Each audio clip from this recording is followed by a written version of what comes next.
Muy buenas tardes. Nos reunimos hoy con una ocasión especial que es la presentación o la jornada inaugural de la sección de arrendamientos urbanos, propiedad horizontal e inmobiliario. Para esta sección tenemos la suerte de contar en la presidencia con el compañero Alberto Torres, que es por todos conocidos, experto en la materia sin duda alguna y que ha preparado un programa singular de gala, como merece la ocasión. En este programa de gala contaremos también con don José Antonio Seijas Quintano, magistrado del Tribunal Supremo, don Daniel Dos Certales Fuentes, presidente del Consejo Editorial CEPIN, y don Lorenzo Clemente Naranjo, también abogado especialista en Derecho Inmobiliario. Mi presencia simplemente es para darles la más cordial bienvenida, animarles a ser perseverantes en esta sección que promete mucho y que además nos encontramos en una época de profundas reformas que nuevamente va a poner a la propiedad horizontal, a los arrendamientos urbanos, pues a la cabeza del derecho una vez más. Para esta reforma contamos con unos excelentes guías dirigidos bajo la batuta de Alberto, y además animarles no solo a apuntarse y a ser fieles a esta sección, sino también a cualquiera de las otras 44 secciones que les ofrece el Colegio de Abogados. Saben ustedes que el Colegio está realizando un grandísimo esfuerzo para desarrollar las secciones. Ya se han convocado la primera edición de premios en las secciones, se ha multiplicado por 10 el presupuesto también destinados a las secciones, y los programas pues van a ser de la máxima actualidad e interés de todos ustedes. El tiempo es limitado, mi intervención debe ser breve y por ello les agradezco nuevamente su presencia y doy la palabra a don Alberto Torres. Pues muchas gracias, Eugenio, por tus palabras. Es un orgullo tener la oportunidad de presidir esta sección de arrendamientos urbanos, propiedad horizontal e inmobiliario. Y no dude el colegio que toda la confianza que ha depositado en mí será correspondida con creces.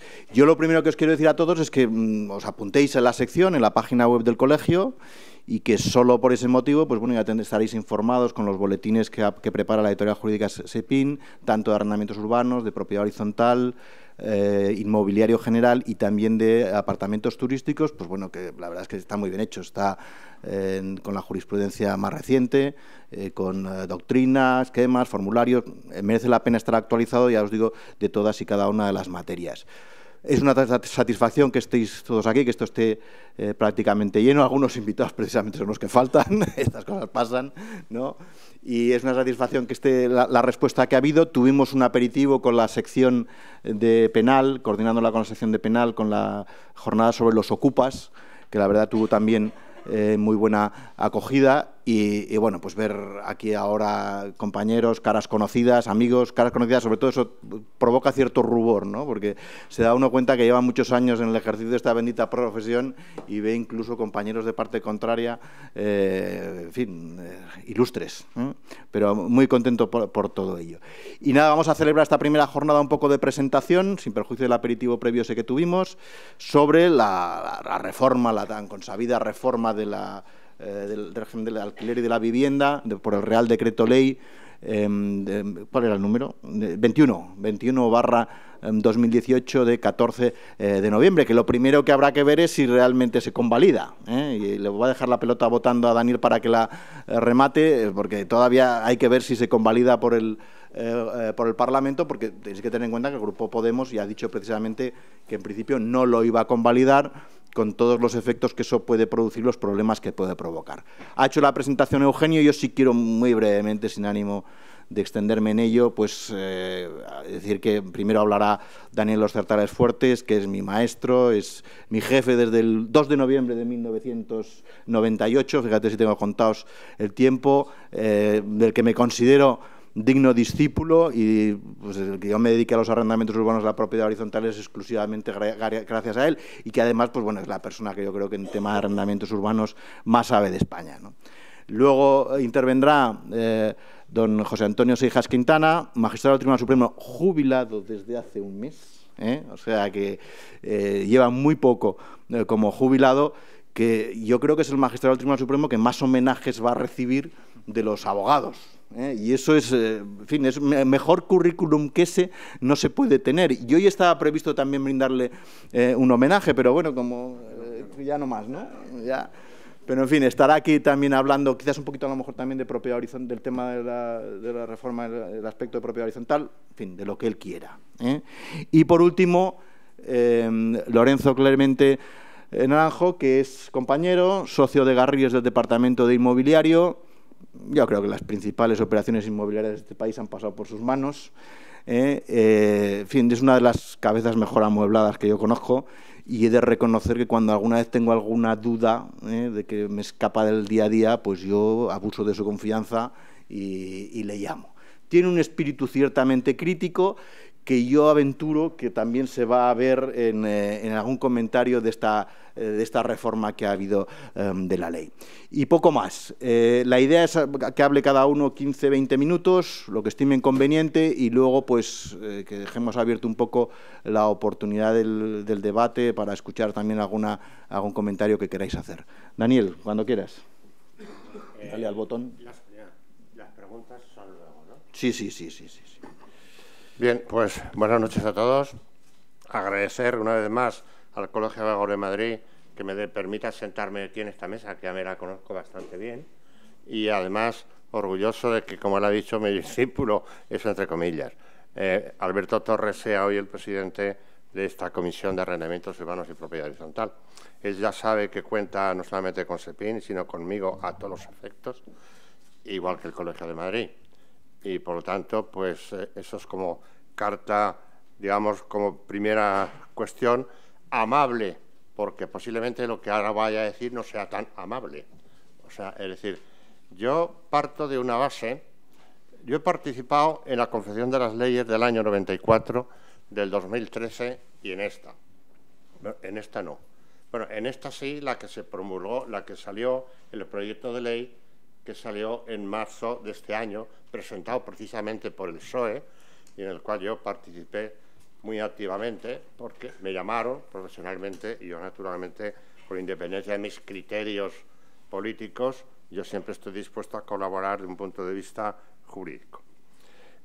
Aquí hay un problema, tanto en un caso como en otro, o sea, que es decir, siempre estamos con el problema del artículo 47, lo digo del 47 de la Constitución, que establece que todo español tiene derecho a una vivienda digna.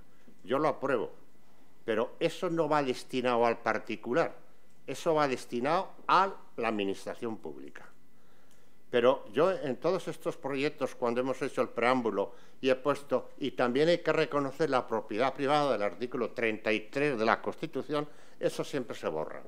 Es decir, da la sensación como si esa obligación de facilitar viviendas dignas a los españoles corresponda a los otros españoles que ya pagan sus impuestos en todo lo que hacen. Y, por lo tanto, eso es un tema que yo siempre estoy criticando en ese sentido, porque me parece fuera de lugar esto. Yo estoy a favor de que la Administración ofrezca toda la ayuda que necesiten los particulares, las personas que realmente lo necesiten. Pero yo ya pago mis impuestos y, por lo tanto, a mí no me pueden cargar mucho más en este sentido. Ha dicho Alberto que posiblemente, bueno, casi con seguridad, este Real Decreto de Ley se tramite como proyecto de ley. Y los de Podemos, pues han dicho, ya lo habían dicho antes, que es que los ayuntamientos tenían que determinar unas rentas máximas en este sentido.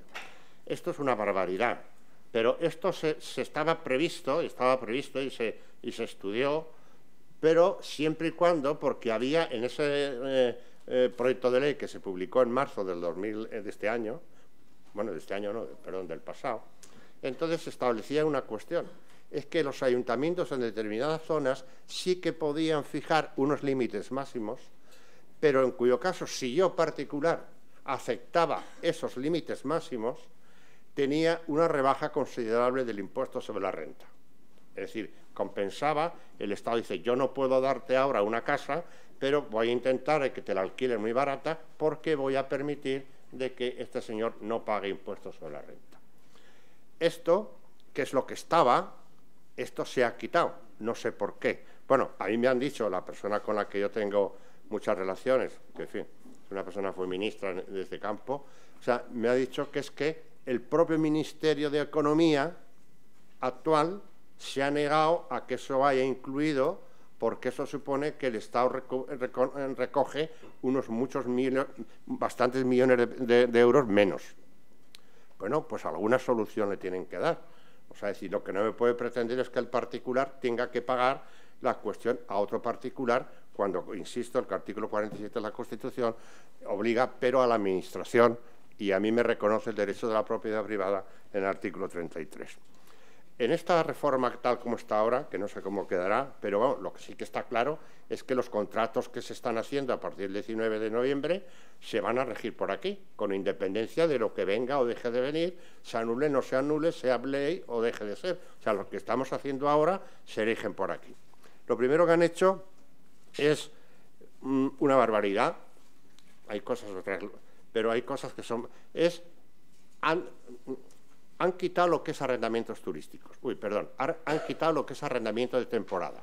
Nadie sabe ahora qué es un arrendamiento de temporada, porque mientras que sigue vigente el artículo 3.2 de la Ley de Arrendamientos Urbanos, el artículo 5, que es donde el artículo 5e venía, que serían arrendamientos turísticos, aquellos que la Administración local, siempre que fueran publicitados en medios, digamos, turísticos, y que además ahora se añadía que se prestaran servicios.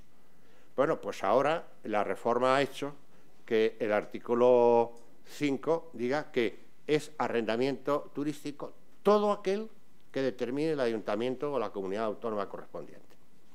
O sea que, por lo tanto, si en una comunidad autónoma o en un ayuntamiento determinan que es turístico todo aquello que sea menor de un arrendamiento de 5 años, pues es turístico. Yo he dado la vuelta a España, no en bicicleta, pero le he dado la vuelta a España y el tema de los arrendamientos turísticos es un follón tan absoluto, porque no es que cada comunidad autónoma tenga su normativa, es que hay muchos ayuntamientos que también la tienen y es contraria a su propia normativa, a la propia normativa de esto. O sea, es un desastre absoluto. Y entonces se consiguió que el Estado dijera, porque también lo prevé la Constitución en el artículo 153, que puede coordinar, y lo que trataba era coordinar, y lo que estaba previsto era que fuera 15 días, menos de 15 días arrendamiento turístico, siempre que se prestaran servicios. Pero eso, perdón, lo he dicho, pero no hagáis caso, porque ahora lo que dice es que será turístico todo aquel arrendamiento que determine la Administración local.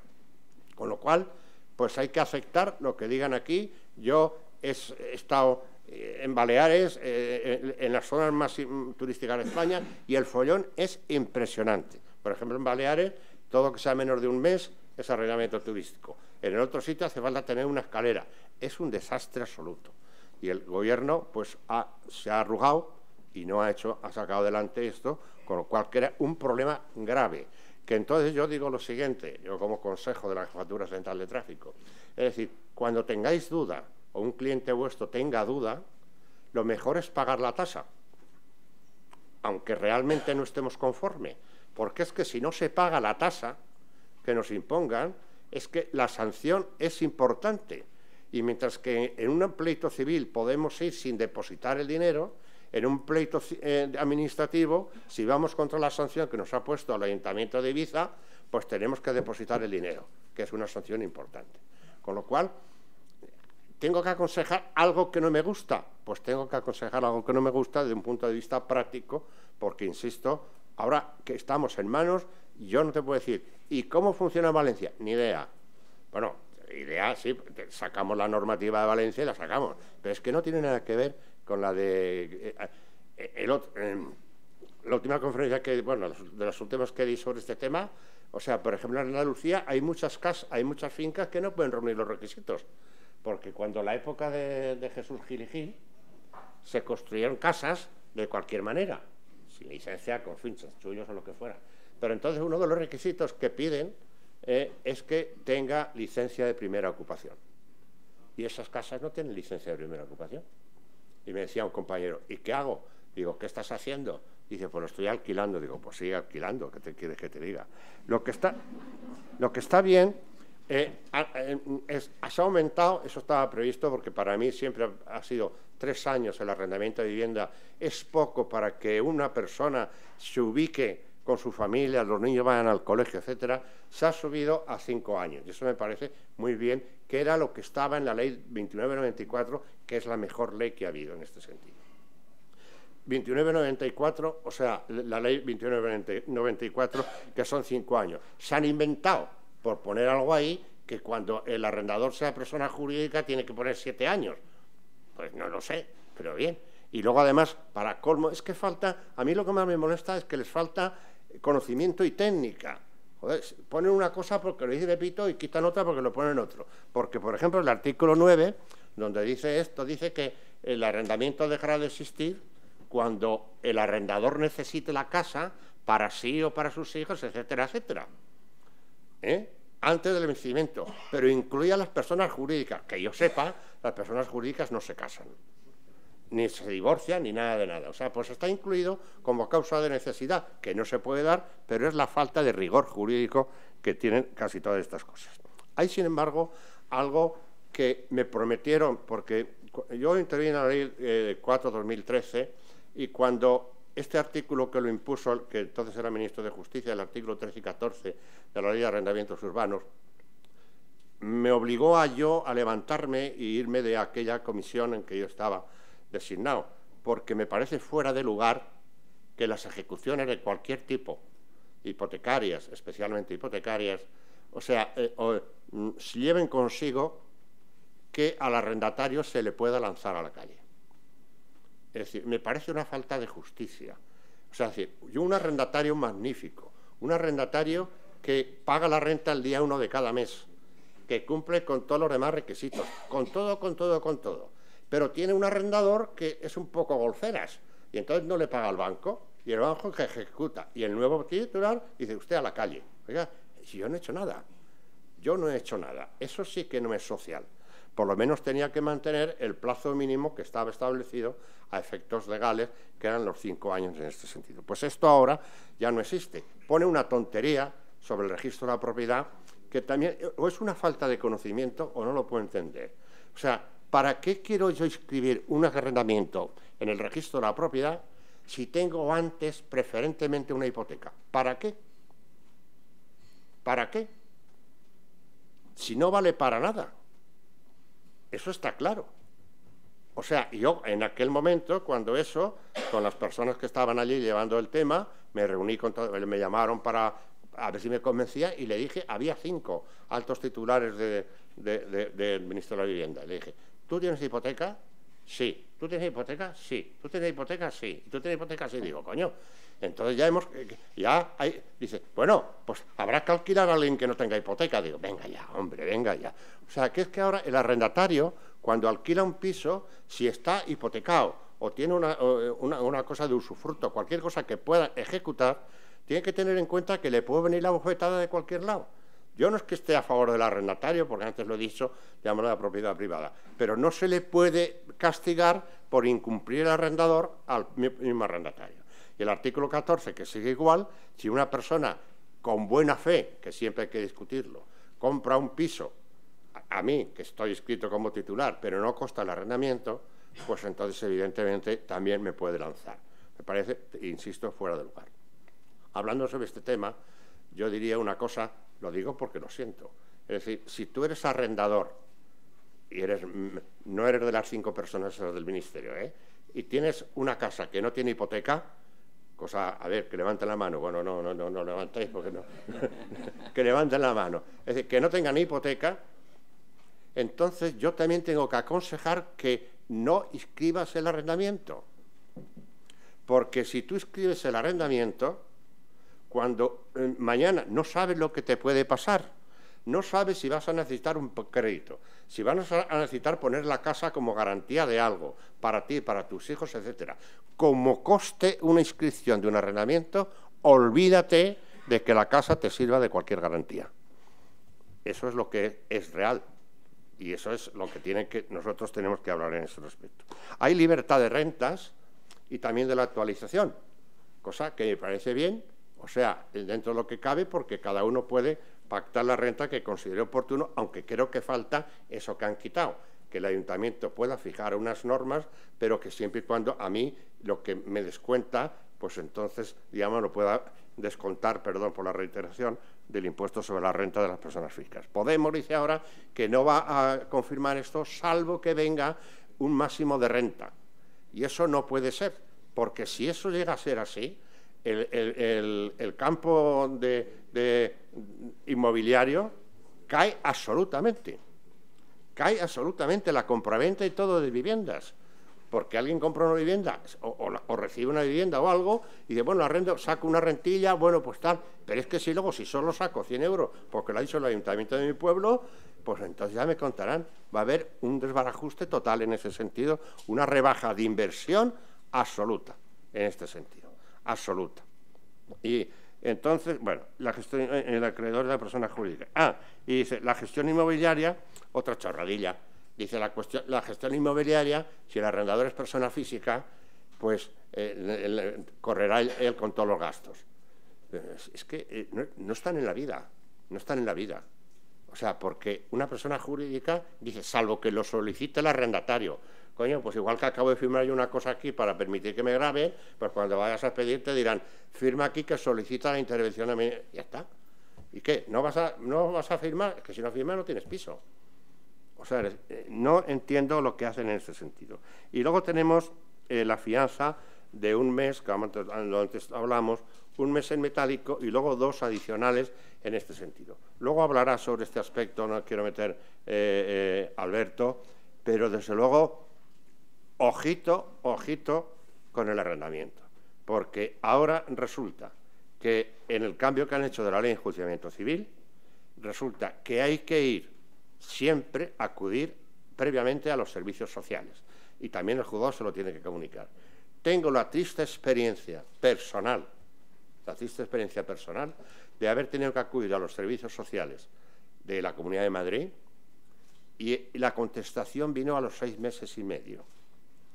Y no creo que venga. O sea, que cuando alguien tenga que ir a un desahucio por falta de pago, lo mejor es que, y sobre todo, porque claro, el problema del abogado es que lo podemos entender, es que hay que explicárselo al cliente. Decirle, mire, vamos a salir al desahucio por falta de pago, pero usted va a tener, no sé si vamos a tardar 8 meses o 10, no lo sé. Porque realmente hay que ir, el juzgado tiene que comunicar todo eso a los servicios sociales, como luego lo explicará mejor Alberto. Y luego los servicios sociales. Luego, la ley de propiedad horizontal también la va a hablar el señor Seijas, mejor que yo, pero yo solo quiero hacer una anotación al respecto. Yo estoy lleno de luchas, que a la mayoría salen mal, pero vamos, de luchas. Tengo una lucha tremenda con la Dirección General de Registros y Notariado. ¿Por qué? Pues porque resulta que una comunidad ha tomado un acuerdo por unanimidad y entonces cuando va a inscribir, pero la comunidad, para tomar un acuerdo por unanimidad, tiene que cumplir unos requisitos. O sea, los asistentes, comunicar fehacientemente a los no asistentes, y etcétera, que siendo la más lo mejor de lo mejor, mes y medio, 2 meses pasan, pero vamos, haciendo todo desde el primer día. Entonces resulta que vas al registro a inscribir esa modificación del título, y como hay un nuevo propietario que no estuvo cuando se acordó el acuerdo, la Dirección General de Registro lo rechaza. Y no se puede modificar el título. Con lo cual, yo le he dicho al propio director general, eso es una barbaridad. Cambiar la ley hipotecaria, y además le he dicho un ejemplo que es verdad. Vamos a ver. Ahora salió también la ley de protección de datos.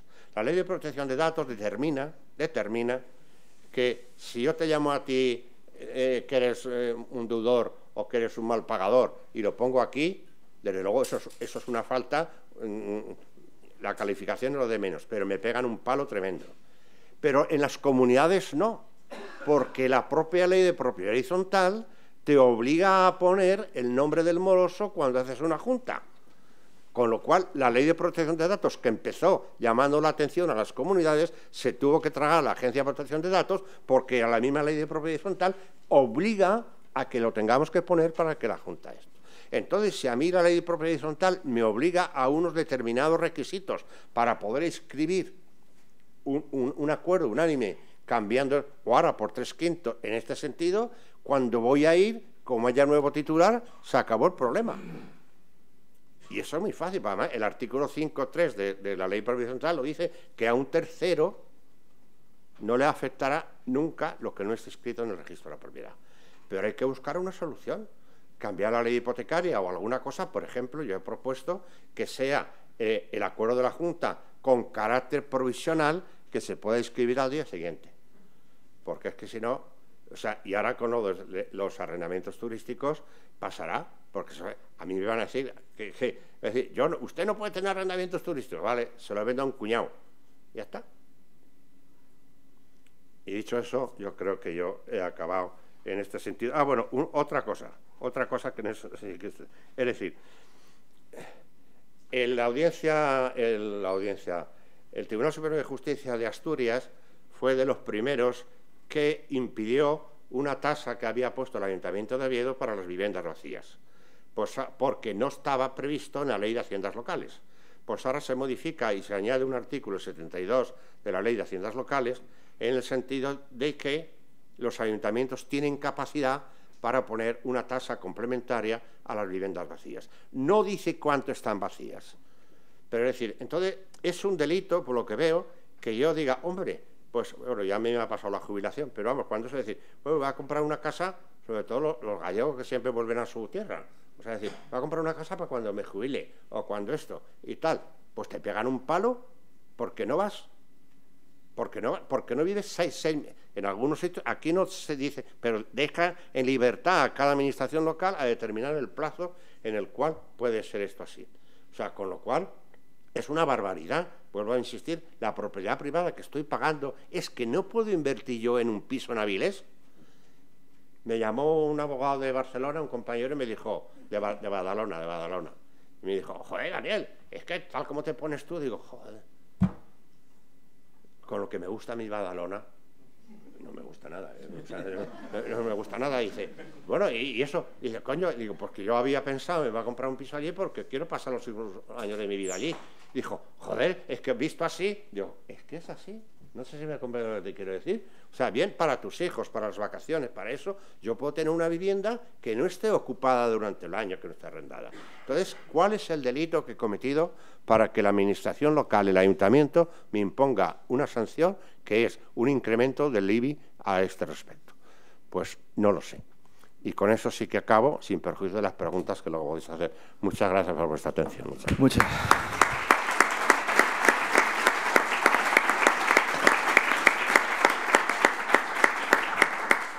Muchas gracias, Daniel. Como siempre, claro, directo, no esperaba otra cosa. Don José Antonio, su turno. Bueno, muchas gracias. Gracias, Alberto. Gracias al Colegio de Abogados. Gracias a la sección de arrendamientos y propiedad horizontal. Me acabo de jubilar hace un mes, con lo cual tengo, lógicamente, más libertad de exposición en lo que yo voy a decir, aunque siempre con respeto. Pues es una cosa que uno lleva dentro desde que accede a la carrera judicial, con respeto a las resoluciones de los juzgados y de los tribunales, y especialmente el respeto a la jurisprudencia de la Sala Primera del Tribunal Supremo, y el respeto, lógicamente, a un principio constitucional, que es el principio de seguridad jurídica. El principio de seguridad jurídica que se está poniendo ahora mismo en entredicho con fórmulas cada vez más frecuentes, como la del Real Decreto. El Real Decreto que lo hemos visto aplicar en el Código Civil, me parece que es el 156 o 158, que le estamos viendo aplicar ahora en la Ley de Arrendamientos Urbanos, acudiendo en la exposición de motivos a lo que se hizo en un momento con el Decreto Boyer, donde efectivamente el cambio era sustancial, pero era simplemente quitar la prórroga legal. En realidad, y toda la estructura de la Ley de Arrendamientos Urbanos no cambió para nada. Aquí se apela al Real Decreto, se trae un Real Decreto para regular una norma de arrendamientos urbanos en aspectos más concretos o más amplios que lo que es la pura regulación del término o del plazo del contrato de arrendamiento. En el año 2013 se hizo esta reforma de arrendamientos urbanos para facilitar el alquiler. Y bueno, a lo mejor la intención del legislador era buena.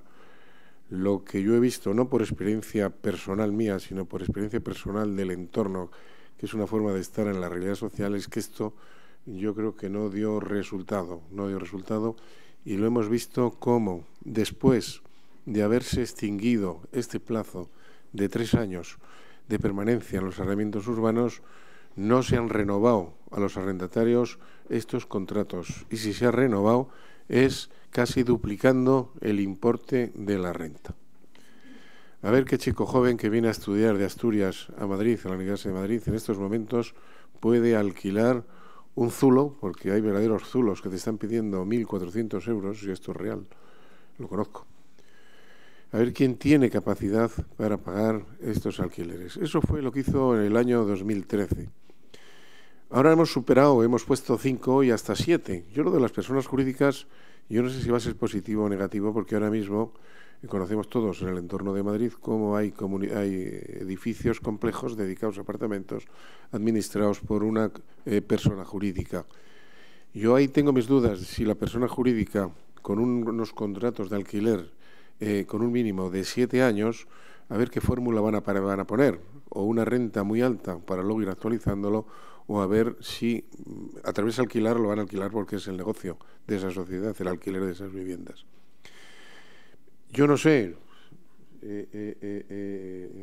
Daniel y Alberto, que han estudiado mejor esto, yo no sé si esta nueva disposición, este nuevo Real Decreto va a fomentar los alquileres. Yo creo que el que está en el mercado con alquileres lo sacará. Me imagino que no habrá ningún problema. Y a mí me parece bien que den una estabilidad de 5 y de 7 años a los arrendatarios en estos locales. Dicho esto, yo creo que hay cosas, tanto en la Ley de Arrendamientos Urbanos como en la Ley de Propiedad Horizontal, que en estos momentos, a mi juicio, han sido el caballo de batalla de uno de los criterios para modificar estas dos normativas. Porque uno, claro que es el plazo de los periodos de alquiler de 5 años. Pero ¿y por qué nos ha llegado esta no renovación? ¿Por qué nos ha llegado? ¿Por qué nos han renovado estos contratos firmados con la legislación del año 2013? ¿Por qué nos han renovado? ¿Por qué han aparecido los apartamentos turísticos? Claro, un apartamento turístico preparado, bien preparado la casa. Yo no sé, luego allá él tendrá que pintar o tendrá que renovar con una semana, y con 4 semanas de alquiler te saca 3 o 4 veces más que lo que está pagando un arrendatario por esa vivienda.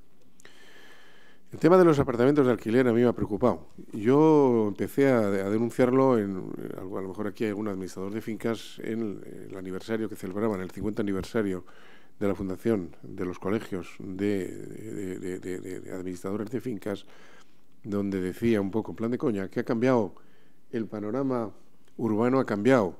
Si uno va por la calle Fuencarral, si va por determinados barrios de Madrid un domingo, pues verá cómo hay uno que va con una maleta detrás y con un móvil y 4 o 5 detrás.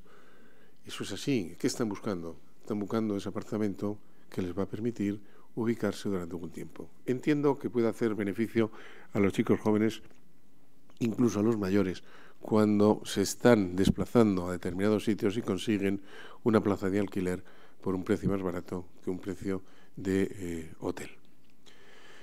En el tema de la propiedad horizontal, hay algún precedente, es curioso, es un precedente en una sentencia del Tribunal Supremo de 27 de noviembre del 2008. ¿Aquí qué había pasado? Aquí había pasado una cosa similar a la de los apartamentos turísticos. Lo que ocurre es que tenemos un hotel colindante con un edificio sujeto al régimen de comunidad de vecinos. Aprovechando que son titulares de 18 apartamentos insertos en esa comunidad de propietarios y colindante, insisto, con el hotel, pues para dar más capacidad al hotel se les ocurre dedicar 18 habitaciones a habitaciones de hotel dentro del régimen de comunidad, entrada y salida de las personas que tenían que arreglar el piso, del quitar las sábanas, quitar la ropa, las toallas y demás, entrar y salir. Y aquí esta sentencia lo analiza, primero recordando que la jurisprudencia de la Sala Primera del Tribunal Supremo, siguiendo los criterios jurisprudenciales que ha mencionado Daniel, el artículo 33, el derecho de propiedad, y hacer lo que tú quieras hacer en tu propia propiedad, siempre que esté respetando, lógicamente, los términos de la propiedad horizontal, los términos legales, tú puedes convertir una vivienda en un negocio si no hay prohibición y demás. Respeta a esto, estudia la sentencia este problema, pero luego se encuentra con que existe esta realidad. Y aquí viene a decir que esto no es posible, Hay una sobreexplotación de estas viviendas dentro del régimen de propiedad horizontal, con entradas y salidas, y que lo que están haciendo, y esto para mí es importante, es convertir una vivienda, que es para lo que estaban estas viviendas, en una industria. Cambiamos el sentido. Estamos convirtiendo nuestra propia, ponernos cada uno en vuestra casa. Estamos viendo cómo en esa comunidad se están metiendo, se están introduciendo verdaderas industrias. Y eso, a cambio, no es posible, y en ese sentido lo recordó la jurisprudencia de la Sala Primera del Tribunal Supremo.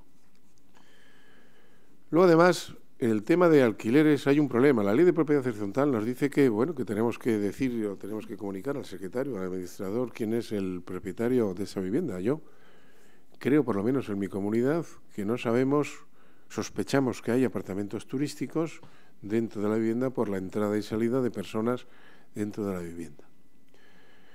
Yo creo que esto es importante, el conocer las personas, son plataformas, hay algunos que son estos fondos buitres que aparecen por no sé parte de qué mundo, que se hacen por internet con fórmulas muy secretas y que es difícil calcular si estás dentro de tu casa y poder denunciarlo incluso a efectos fiscales. Oiga, si usted está aquí, pague por lo menos al ayuntamiento lo que tiene que pagar por este negocio. Nosotros estamos teniendo problemas para ver quién está detrás de esos apartamentos turísticos y además yo creo que esto sería fácil combatirlo, a lo mejor en un juicio. El problema de seguridad, que es un problema importante que se debe tener en cuenta en el régimen de propiedad horizontal, las actividades molestas, insalubres, todas esas actividades que pueden perjudicar a la comunidad, entre ellos, insisto, el tema de seguridad. Ahí entra y sale gente. Hombre, puede entrar y gente. Si yo soy muy de relaciones sociales, puedo tener todos los días entrando y saliendo por la casa mucha gente. Pero gente que empiezas a ignorar, que el portero ignora estas personas. Entonces, ¿qué va a pasar? Pues, hombre, lo decía Alberto o Daniel, que no es la Ley de Arrendamientos Urbanos ni la Ley de Propiedad Horizontal el instrumento adecuado para regular estos apartamentos turísticos. Lo que yo quiero decir es que, como seguimos prácticamente igual, no ha cambiado nada en esta reforma que estamos comentando, yo creo que tenemos algunas fórmulas dentro de la propia Ley de Arrendamientos Urbanos y dentro de la propia Ley de Propiedad Horizontal para actuar en determinados casos contra estas personas que se instalan en una comunidad de vecinos, instalan esta especie de industria para el alquiler.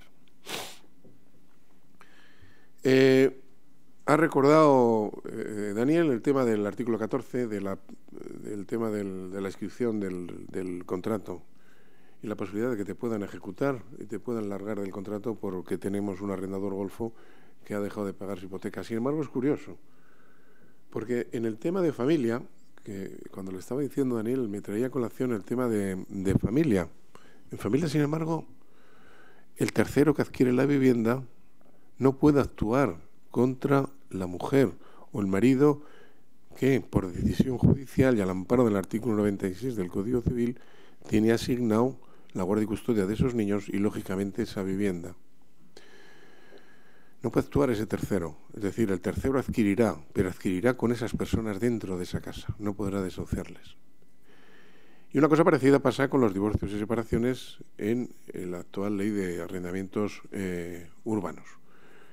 Es decir, que dos aspectos que son de importancia social se están manteniendo en la Ley de Enjuiciamiento Civil. El otro día, en no sé qué televisión, estaban poniendo un reportaje, ¿por qué eso está ocurriendo en todo el mundo? Los que conocemos Portugal, o conocéis Portugal, el barrio de Alfama, ¿verdad que se llama? O en Asturias, Cimabella, barrios de estos que antes no quería nadie. Aquí pasa con el centro de Madrid, donde de repente se han empezado a instalar artistas, músicos, donde de repente, pues, aquellas personas que tenían su vida hecha en ese barrio se han visto desahuciadas por la adquisición de estos fondos buitres y se han tenido que irse de sus domicilios. Aquí hay otro problema añadido. Y un día se lo comentaba yo a la alcaldesa, Carmena. Dice, lo que estáis consiguiendo con esto es lo que se está consiguiendo en Londres. Que el centro deje de ser utilizado por las personas, que no tenga más vida que la hostelería y el comercio, porque la gente se está marchando del centro. Se está marchando del centro. Y eso, si queremos dar una fuerza, hay que rehabilitarlo a través de estos instrumentos. Bueno, pues hay una cosa que a mí me pareció importante, sobre todo con las personas esas que llaman más vulnerables. Yo considero que una persona vulnerable puede ser una persona ya mayor, donde tenía que tener algún tipo de beneficio en estas prórrogas que tenemos en la Ley de Arrendamientos Urbanos. Hombre, no vamos a poner hasta que se muera, que eso sería muy fuerte. A lo mejor se moría del susto. Pero alguna fórmula para posibilitar que esta persona, hasta que ya no pueda, muchas personas tendrán que marcharse por razones físicas o porque no pueden estar en esa vivienda, tengan que abandonarlo, pero no por disposición de un arrendador que ha adquirido esa vivienda y expulsa a través de un desahucio a el arrendatario. Yo no sé cuál va a ser el panorama que tenemos en estos momentos o lo que va a suceder en el futuro, pero me temo que lo que está pasando no es nada positivo. Por lo demás, los temas de arrendamientos urbanos, yo creo que la ley del 94 evitó muchos litigios, porque todos sabemos que el litigio mayor era la prórroga forzosa, la prórroga legal. Eso era un semillero. Yo cuando empecé a trabajar de juez, pues los pleitos eran recurrentes de arrendamientos urbanos, para ver cómo buscar la fórmula para tratar de echar al arrendatario que llevaba ya pagando una renta ridícula y demás. La ley del 94 vino a modificar esto, subió las rentas, y hay poco litigio en materia de arrendamientos urbanos. Hay más litigios en materia de propiedad horizontal. Simplemente, ya que estoy aquí, pues voy a recordar las dos últimas sentencias que hemos tenido importantes, yo creo, en materia de arrendamientos urbanos. El problema viene dado no por la vivienda, sino por el local de negocio. Ahí los abogados es donde tienen que dar el do de pecho al redactar los contratos, porque la ley nos remite al pacto.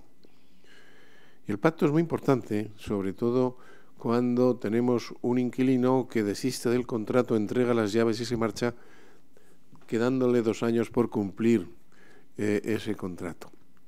Y hay una sentencia de pleno de la Sala Primera del Tribunal Supremo, la sentencia 183-2016, de 18 de marzo, que por primera vez sintetiza los 3 supuestos de casos que se pueden generar en lo que estamos comentando. Primero, casos en los que existe en el contrato de arrendamiento del local de negocio una cláusula que otorga al arrendatario la facultad de resolver el contrato. Está bien, quedando obligado a pagar al arrendador una determinada cantidad de dinero, multa penitencial. Segundo, casos en los que dicha cláusula no existe y el arrendatario manifiesta su voluntad de terminar el arrendamiento, hace esa famosa entrega de llaves, pero el arrendador no la acepta y pide el cumplimiento del contrato, es decir, el pago de las rentas conforme a los vencimientos pactados en el contrato. Y el tercero, casos en los que dicha cláusula tampoco existe, pues el arrendatario manifiesta su voluntad de terminar el arrendamiento y el arrendador acepta o acaba por aceptar la resolución del mismo, reclamando la indemnización de los daños y perjuicios provocados por la resolución. Aquí hay que tener cuidado. En el supuesto segundo que mencionas, donde estaba el caso que resuelve esta sentencia, el arrendador, ante la entrega de llaves que no acepta, lo que va a un juzgado es a reclamar no todo lo que le debe desde que se marchó hasta que termina, sino el día a día, que cumpla el contrato. ¿Y cómo se cumple el contrato? Pagando cada mes la renta. Lo vemos. Yo no puedo reclamarle la totalidad desde el día que se marchó, sino que cumpla el contrato. ¿Y cómo con el contrato? Pagando la renta cuando toca. No es un problema de cláusula penal, es un problema de pagar el importe de la renta que ha sido convenido. Hay algún tema, y ya termino, no tengo la sentencia, pero que es interesante también, porque yo no sé si la jurisprudencia en algún punto tendrá que cambiar o no tendrá que cambiar. En el caso, por ejemplo, yo me acuerdo que en Bilbao se quejaban lo que llaman ellos las lonjas. Cuando a las lonjas, que son los locales, les obligas a pagar, por ejemplo, el ascensor. Si nosotros no tenemos ascensor. Oiga, pues mire, la jurisprudencia de la Sala Primera, en principio distinguen lo que son las obras de reparación, las obras nuevas. Esta es una obra nueva que afecta y que beneficia a toda la comunidad. Resolvimos hace poco, esto es fácil buscar en la base de datos, el tema de la cota cero, el tema de la cota cero del ascensor. Claro, el problema que se planteaba aquí es si eso es para lógicamente, tenemos una comunidad que está tratando de imponer el pago de esas obras, que son obras de considerables, son obras de bastante dinero, al local, o no se le pueden cargar. ¿Por qué? Porque lo que decía el local es que eso no era una obra nueva, el ascensor ya estaba, sino que era simplemente modificar el ascensor para que por razones de las personas con cierta discapacidad o problemas con movilidad reducida puedan acceder a este ascensor. Y aquí se dijo que no era una obra, que era una obra, no era una obra, era una obra nueva, en el sentido o complementaria de la del ascensor. Es decir, el ascensor se creó, pero nos faltaba un poco. Ese poco se rebajó y se obligó el local a pagar. Digo que a lo mejor algún día habrá que cambiar esta libertad que nos regula el 33 de la Constitución, nos ofrece la titularidad de un inmueble. Nosotros hacemos lo que queramos. Ponemos un bar, ponemos tal, ponemos una consulta de abogados, una consulta de dentistas. Cambiamos en los bajos de casa, como hemos llegado a ver, con la crisis económica hemos llegado a ver, a meter viviendas en los bajos, que no está previsto para eso. Y yo me pregunto si en alguna ocasión esta jurisprudencia tan permisiva puede sufrir un giro de tuerca adaptándolo a una realidad distinta. Yo compro una vivienda en la situación que estoy viendo, he repasado los estatutos, veo el título constitutivo y de repente me encuentro con que en la parte de abajo, donde no había un bar, donde había una oficina bancaria, me encuentro un bar de copas. Cuidaos, eso es posible hacerlo. Es posible hacerlo. Lo que pasa es que hasta qué punto, en un momento dado, o una vivienda, que no está previsto para vivienda, hasta qué punto esta situación, pues podrá o no cambiar. Las leyes se van interpretando. Yo ya me he jubilado, dentro de 10 años me imagino que cuando vea la jurisprudencia, pues estará cambiando. Gracias a Dios que cambia. Y vamos evolucionando. Bueno, esto es lo que he querido decir en un día importante y al lado del no lo he dicho al principio, lo digo ahora. ¿Quién es la doctrina más autorizada? Pues Daniel. Cuando dice la doctrina más autorizada, pues Daniel Orcertales. ¿Qué dice Daniel? Es un estudioso del doble derecho, el derecho de arrendamientos y el derecho de la propiedad horizontal, que van las dos cosas muy juntas. Y gracias, Alberto, por haber invitado a este acto. Muchas gracias.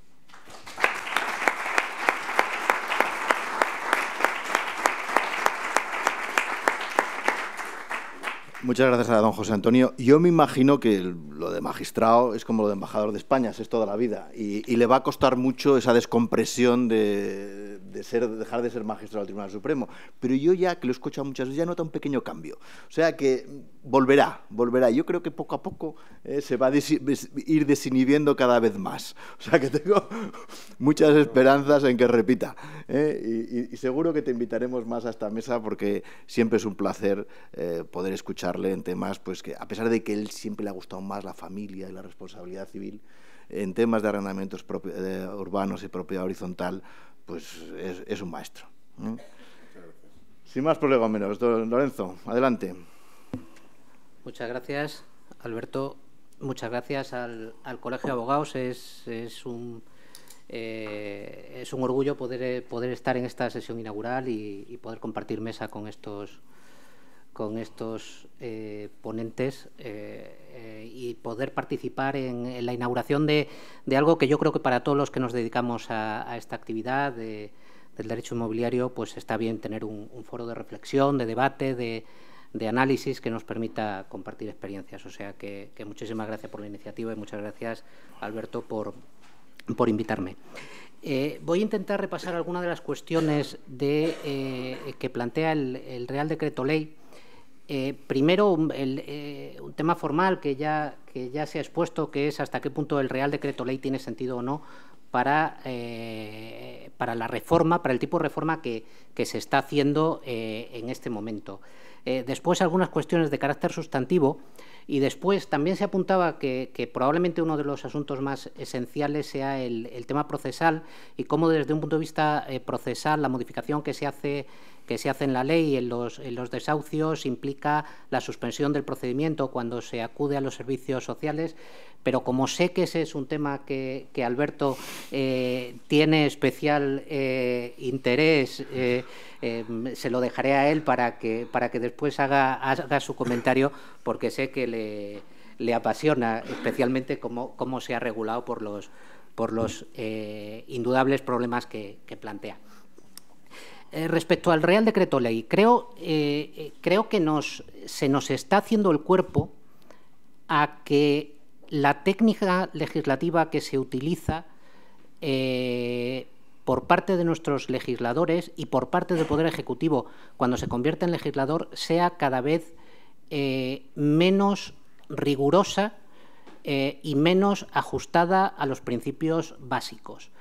Primero, por utilizar leyes que modifican otro montón de leyes a modo de parches y sin tener una visión completa de las modificaciones que se producen. Y eso, esta ley este Real Decreto Ley modifica un montón de leyes, lo hace de forma parcial y sin una especial coherencia en muchos de los casos.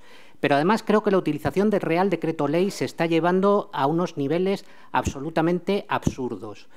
Como apuntaba Alberto, este es el número 21 de los Reales Decretos Ley del año 2018. La Constitución dice que el Real Decreto Ley es una figura que debe utilizar el Gobierno cuando, con carácter, por razones de extraordinaria y urgente necesidad, es necesario dictar normas con carácter provisional. Amparar dentro de esa concepción, dentro de esa regulación constitucional, las normativas que están utilizando todos los gobiernos de todos los colores políticos en los últimos años es absolutamente aberrante. Es un disparate. El Real Decreto Ley no está para eso. La potestad legislativa reside en el Parlamento y las leyes tienen una forma de hacerse, que es la que es. No puede utilizarse un Real Decreto Ley para burlar esos mecanismos. Si recuerdan, el primer gran debate que se planteó a nivel constitucional en relación con el Real Decreto Ley fue en relación con el Real Decreto Ley de la expropiación de Rumasa. Y eso partió en dos el Tribunal Constitucional, el presidente tuvo que utilizar su voto dirimente y se estableció un debate muy importante donde al final se reconoció la validez para una situación tan absolutamente excepcional como fue aquella, donde además estaba soportado por una serie de informes del Banco de España y demás, que se decía que se ponía en riesgo el sistema económico y el sistema bancario en España. Que de aquello que hubo 6 magistrados del Tribunal Constitucional que dijeron que no podía regularse aquello mediante ley, hayamos llegado a una situación como esta, donde, como veremos ahora y como intentaré apuntar después, se están modificando artículos absolutamente inanes y donde no se dice nada, me parece que es una perversión del sistema que como juristas debemos denunciar. Y eso es lo primero que creo que tenemos que reivindicar. Ya no es que nos parezca bien o mal que se modifiquen las leyes y que se mejoren las leyes. Es que las leyes hay que hacerlas bien y siguiendo los procedimientos establecidos. Eso es lo que dicta el Estado de Derecho y si el Poder Ejecutivo no es el primero que sigue los procedimientos establecidos, tenemos un serio problema. Precisamente porque no se creen que esto sirva para ser regulado en un Real Decreto Ley, la exposición de motivos es un absoluto dislate. La lectura de la exposición de motivos lo único que hace es dar argumentos en círculo para ir diciendo cosas que no tienen relación unas con otras y donde en ningún momento explica cuáles son las razones de extraordinaria y urgente necesidad para modificar cada uno de los artículos, que es lo que una adecuada técnica legislativa exigiría. Eso no lo hace en ningún momento la normativa. Lo único que da son argumentaciones de carácter absolutamente generalista y absolutamente políticas, que son completamente legítimas, pero que no argumentan por qué se están efectuando estas modificaciones. Como ejemplo, un artículo que me parece, un párrafo que me parece absolutamente paradigmático de cómo plantea el asunto el Real Decreto Ley. Dice: resulta imprescindible la adopción urgente de una norma con rango de ley que permita la modificación de diferentes disposiciones normativas para adoptar determinadas medidas que cuentan con un alto grado de consenso social y no admiten demora, al afectar al derecho constitucional a una vivienda digna y adecuada de muchos hogares. Oiga, esto no es una justificación seria ni vinculada a ninguna de las modificaciones que se hacen. Pero es más, si uno ve cuáles son las verdaderas razones que arguye en la exposición de motivos a lo que alude en numerosas ocasiones, y es verdad, es a una falta de oferta de vivienda que solucione esos problemas que se han puesto de manifiesto y que es verdad de incrementos de renta que se han producido en los últimos años. La no renovación de las rentas pasado el periodo de los 3 años después de la modificación del año 2013, creo que tiene básicamente, y además, cuidado, que es que también a veces tenemos una visión que está un tanto sesgada, porque esto son normas que siempre se hacen desde Madrid y desde el centro de Madrid. Quiero decir, los incrementos de renta son incrementos de renta que se están produciendo en determinadas zonas urbanas, pero que tampoco son absolutamente generalizables ni se están dando en toda España. ¿Y por qué se está dando? Porque hay determinadas zonas donde, si se suma el crecimiento económico, que sin ser absolutamente brutal, sí que se está produciendo en determinadas zonas, y además la utilización alternativa de viviendas para otros fines, que es otra problemática radicalmente distinta, efectivamente ha llevado a que determinados arrendadores, cuando les han vencido los contratos, lo que hayan considerado es que podían obtener unas condiciones distintas. Eso podrá tener las soluciones que tengan de distinta óptica, pero que eso en este momento exija una modificación vía Real Decreto Ley, con además el ámbito de cuestiones que se establecen, me parece que no está justificado. También otra cuestión. Se alude a la reforma del 2013. Como decía, el argumento más potente que se da es la falta de oferta, que no hay una oferta suficiente. ¿Qué es lo que hace el Real Decreto Ley para aumentar la oferta? Lo dice el propio Real Decreto Ley. Lo que dice el Real Decreto Ley para aumentar la oferta es una disposición adicional que recoge un mandato al Ministerio de Fomento para asegurar que se dinamiza la oferta en alquiler en España, encomendándole realizar un conjunto de acciones, entre ellas la negociación con administraciones sectorialmente competentes, utilizando para este fin todos los instrumentos a su disposición.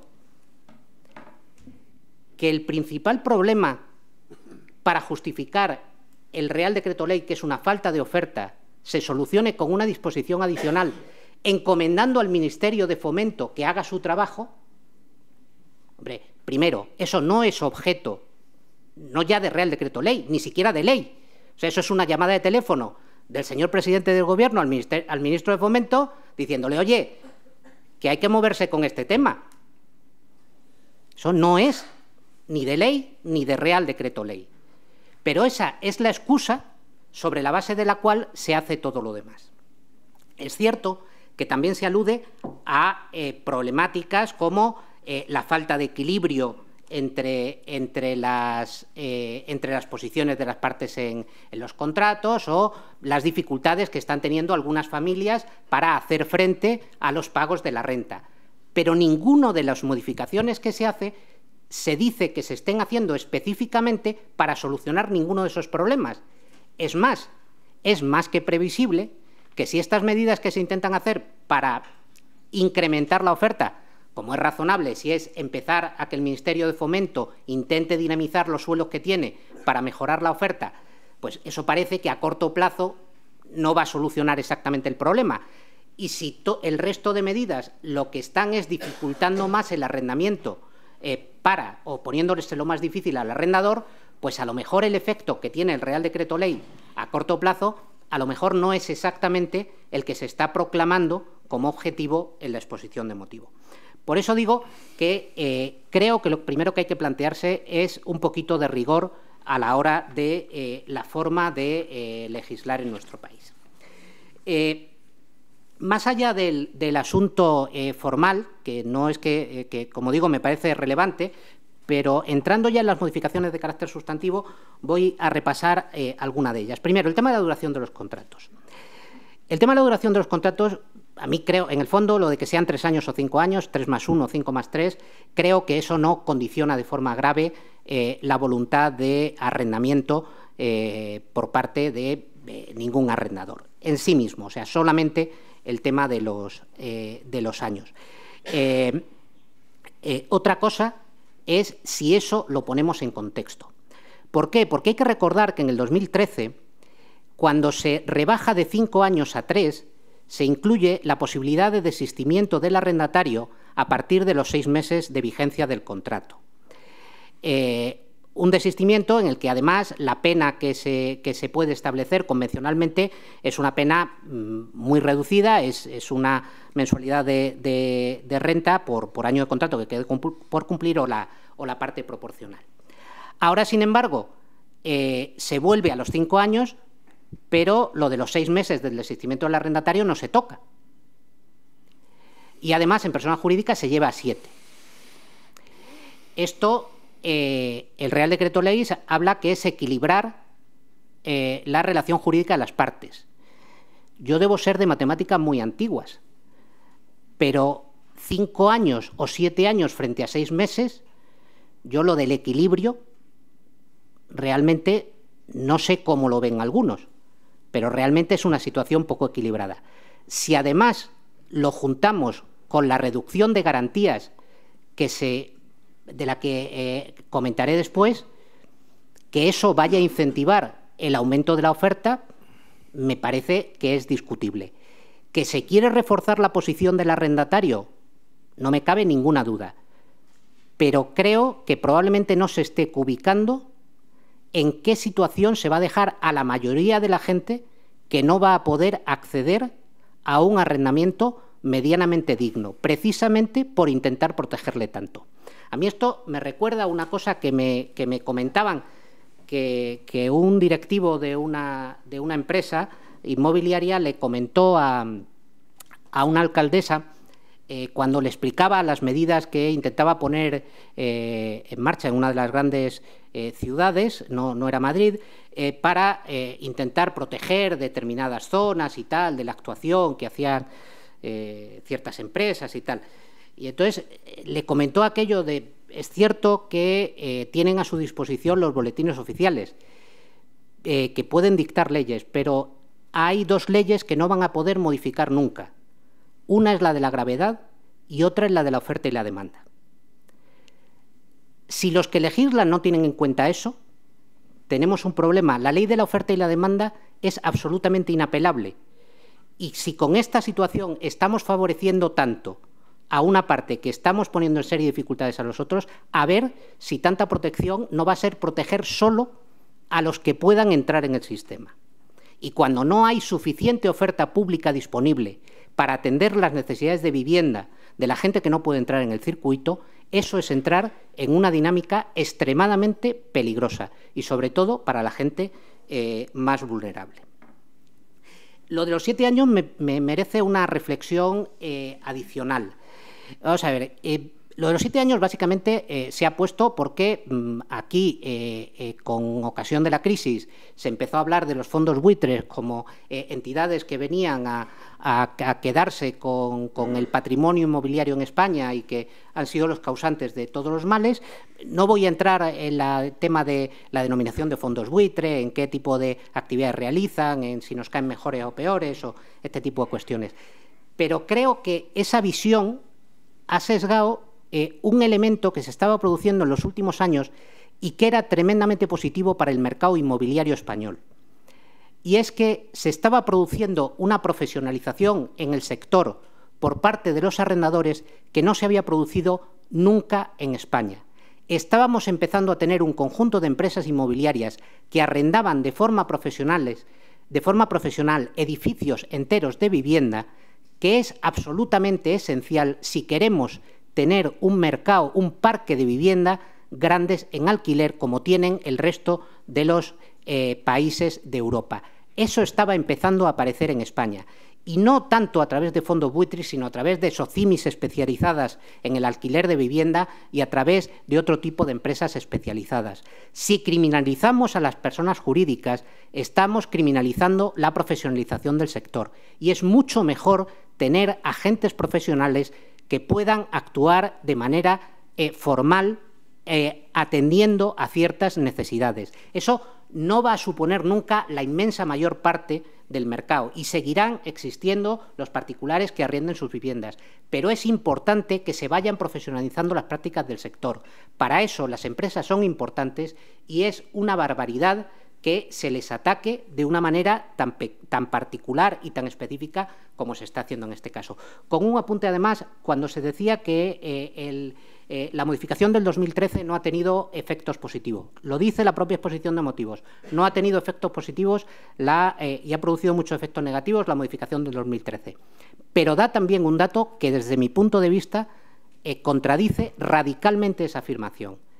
Entre el año 2011 y 2017, el parque en alquiler de viviendas subió porcentualmente, lo que representa el alquiler de viviendas respecto a la propiedad, subió un 12%.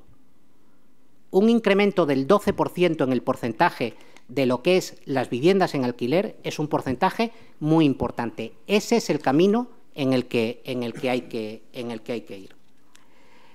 Derecho de adquisición preferente. Hago mención a una modificación que se ha incluido simplemente para indicar hasta qué punto la utilización del Real Decreto Ley, desde mi punto de vista, tiene bastante poco sentido.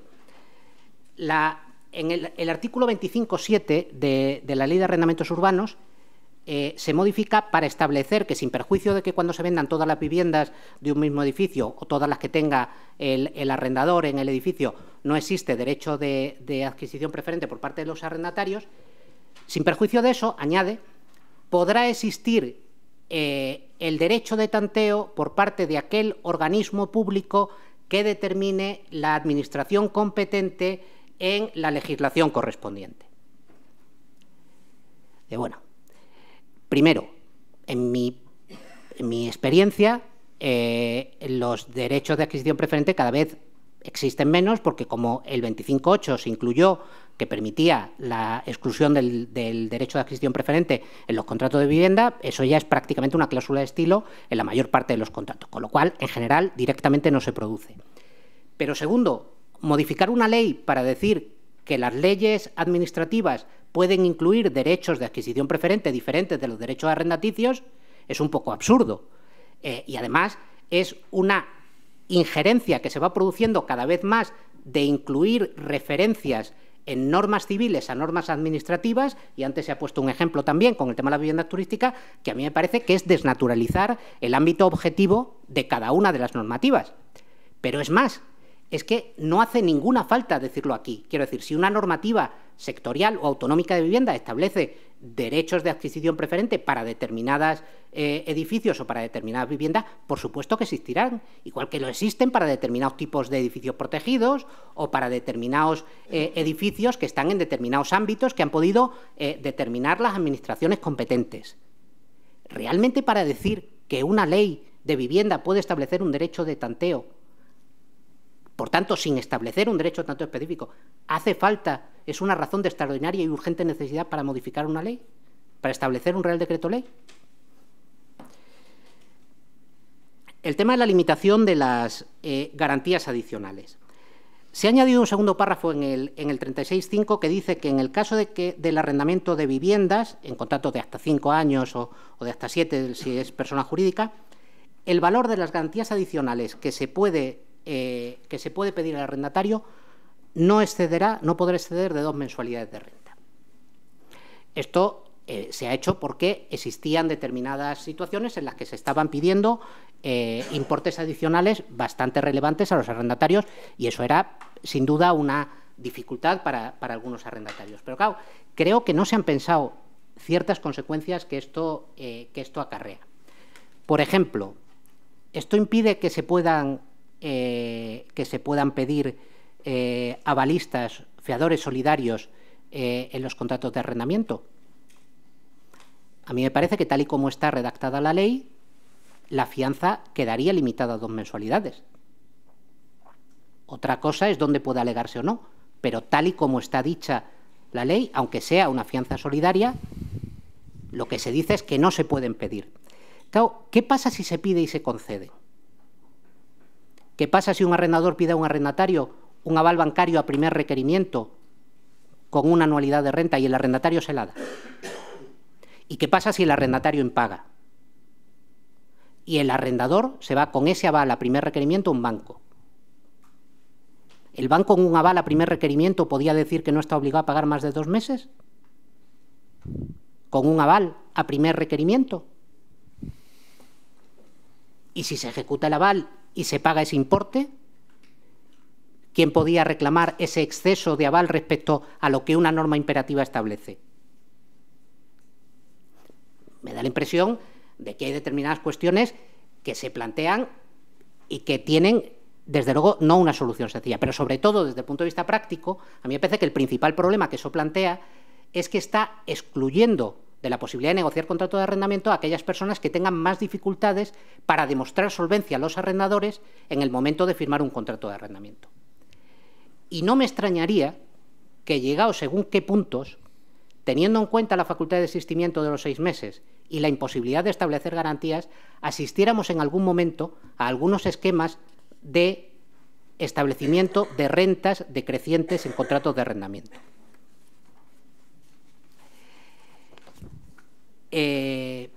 Modificación de la ley de propiedad horizontal. El tema de la modificación de la ley de propiedad horizontal, un par de apuntes. Primero, se modifica el fondo de reserva del 5 al 10% para básicamente dar cobertura a la realización de obras de accesibilidad. Lo que pasa es que yo creo que la ley de propiedad horizontal adolece desde el principio de una falta de distinción que modificaciones como esta no hace sino acrecentar, y es que no se tiene en cuenta los distintos tipos de edificios a los que afecta la ley de propiedad horizontal. Porque se ha intentado aumentar el fondo de reserva al 10% precisamente para facilitar la realización de obras de accesibilidad. Por cierto, que se quita la referencia a que con ese 10% se pueden hacer también obras de rehabilitación, lo cual tampoco se sabe muy bien por qué se quita, pero bueno, al margen de eso. Pero claro, es que hay un montón de edificios terciarios que están divididos en régimen de propiedad horizontal. Centros comerciales, hoteles, complejos de oficinas. ¿Por qué esos edificios con profesionales, con propietarios normalmente profesionales altamente cualificados, que tienen sus esquemas de conservación y de todo lo demás, y que no tienen los problemas de necesidad obligatoria de realizar obras de accesibilidad, porque eso ya le viene dado por otra normativa en las construcciones de edificios, porque tienen que aumentar el fondo de reserva al 10%, cuando normalmente esos tienen unos mecanismos de reforma y tal que va por otra vía? ¿Se ha parado alguien a pensar el impacto que esto tiene económico para un montón de edificios para lo que no está pensado este tipo de norma? Y después el tema de los 3/5 para el tema de las viviendas turísticas. O sea, yo creo que el tema de las viviendas de uso turístico es una circunstancia a la que obviamente hay que acercarse desde distintas perspectivas. Y a mí, conceptualmente, no me parece mal que en una comunidad de propietarios, junto con el resto de elementos que pueda haber a disposición de los propietarios, se pueda establecer que por unas determinadas mayorías se pueda reforzar el que, oiga, esto es un edificio de viviendas y esto no puede ser otra cosa, esto no puede ser una industria y esto no puede ser lo que sea. Pero a mí me da la impresión de que realmente eso, el ámbito natural de limitación de ese tipo de actividades está en la normativa urbanística correspondiente. Está en la normativa urbanística correspondiente por un mero tema de usos. O sea, el mero hecho de la denominación de vivienda de uso turístico es una contradicción en sus términos. Una vivienda es de uso residencial y el uso turístico es un uso de otra naturaleza. Por tanto, el que se pueda modificar, el que se pueda limitar por 3/5 el tema de los usos, me parece algo razonable, pero yo creo que las limitaciones ahí van a venir dadas probablemente por otra naturaleza. Y ya lo de la mención a que se pueden aumentar los gastos siempre que no sean más allá de un 20%, pues me parece una mención que no sé si va a tener demasiada relevancia práctica. Y no me extiendo más y nada. Alberto, tú con pues el tema de los procedimientos. No. Muchísimas gracias, Lorenzo.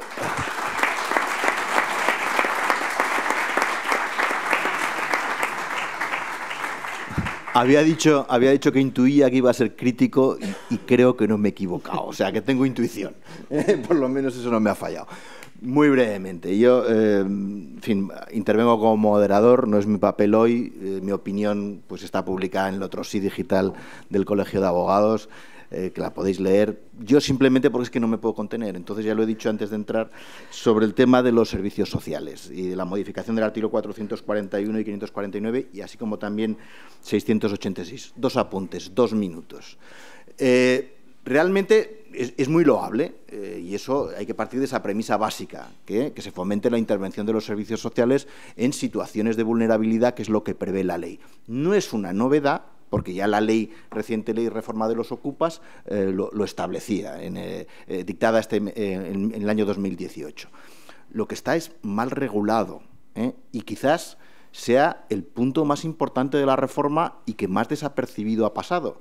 Y los que estamos en la trinchera lo sabemos, somos conscientes de ello. Y probablemente en esta mesa, que más esté en el día a día de los procedimientos judiciales, a lo mejor soy yo. Entonces, está mal regulado.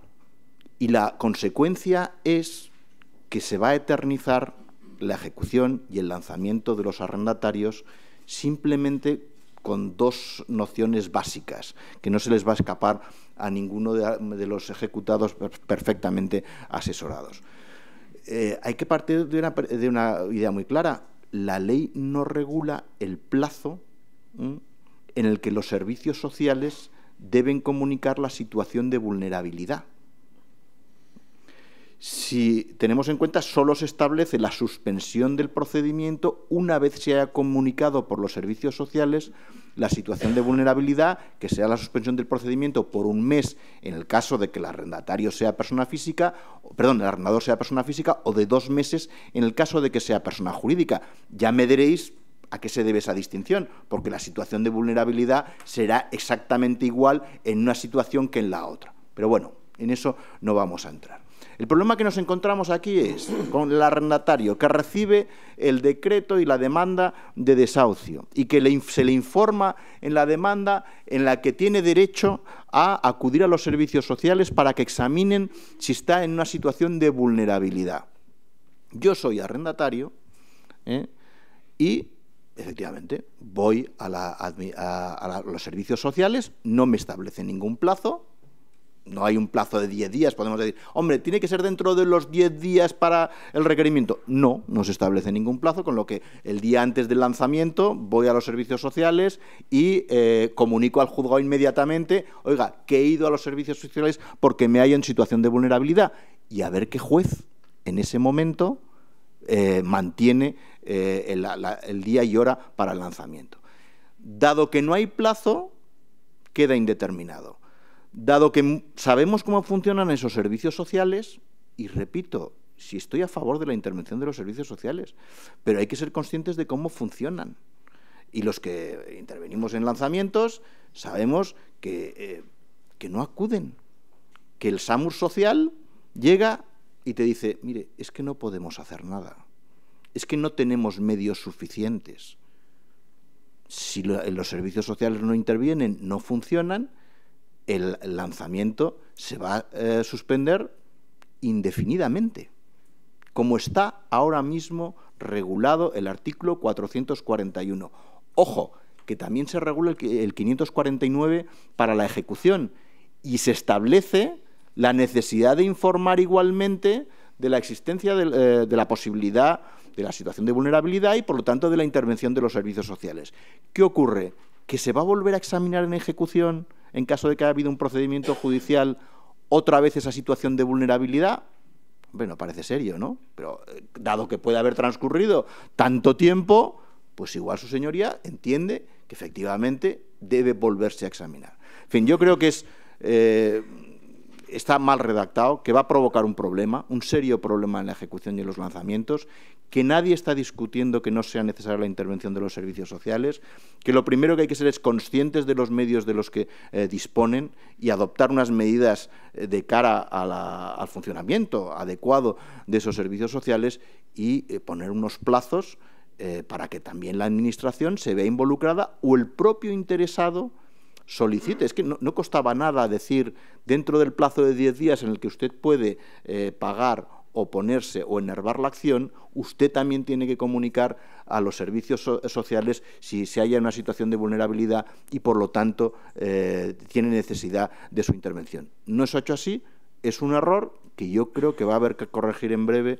por parte del legislador, salvo que lo que se pretenda es pues dilatar los lanzamientos y bueno, pues que se reduzca el número de lanzamientos por una vía que desde luego no es la adecuada. En fin, creo que me he desahogado un poco, pero creo también era necesario. Y sin más, abrimos un turno de preguntas. Yo sí hago una reflexión que sea muy breve, por favor, porque si no nos eternizamos. Yo creo que es mejor alguna pregunta a alguno de los ponentes que han intervenido, que de verdad merece la pena tener la oportunidad de escucharles.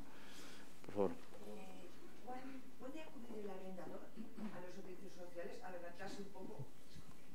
Gracias. El arrendador. La ley lo que prevé es la información al arrendatario y, por lo tanto, que sea el arrendatario el que acuda a esos... O sea, es una cuestión voluntaria del arrendatario. Puedo no querer, y, por lo tanto, esa potestad queda fuera del arrendador, según mi criterio. ¿El juez lo pide en todos los casos? No, se le informa. Simplemente se le informa de la posibilidad que tiene de, si se halla en situación de vulnerabilidad, acudir a los servicios sociales. Vale. Sin más. Se suele utilizar para dilatar. Claro. Pues es lo que nos tememos. Claro. Y repito, vamos a una cosa muy importante, somos abogados, estamos en una postura, defendemos un día al arrendador y al día siguiente al arrendatario, no estamos discutiendo esto, no hay una posición ideológica en este comentario, no, es simplemente una crítica a la redacción de un precepto que es manifiestamente mejorable.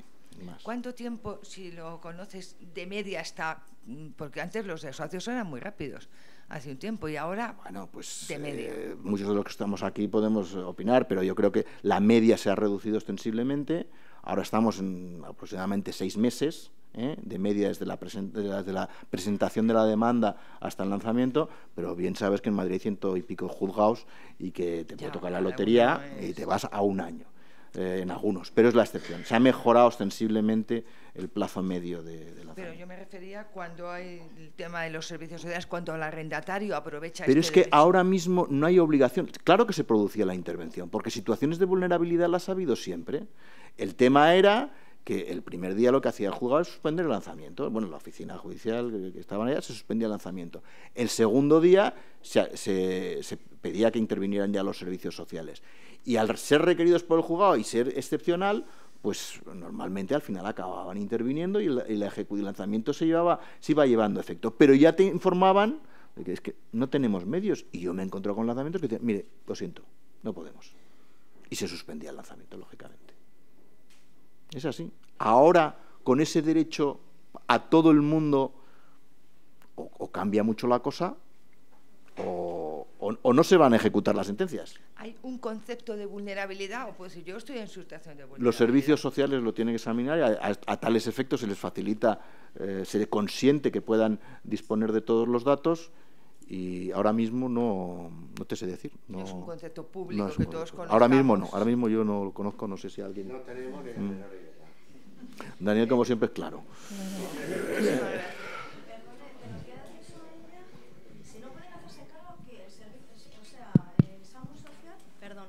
¿Se refería usted a que si no se pueden hacer cargo de darles una vivienda alternativa, se suspende? Por supuesto. Si se hallan en situación de vulnerabilidad y los servicios sociales han dicho que se encuentran en esa situación de vulnerabilidad, hombre, vamos a ver, una vez ya se haya producido la suspensión, eso sí viene regulado por ley. Y eso es 1 mes o 2 meses. El tema está que ¿tienen medios?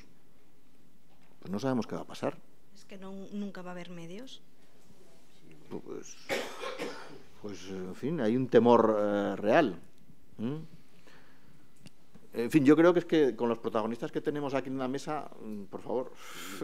Sí. ¿Esto se va a aplicar?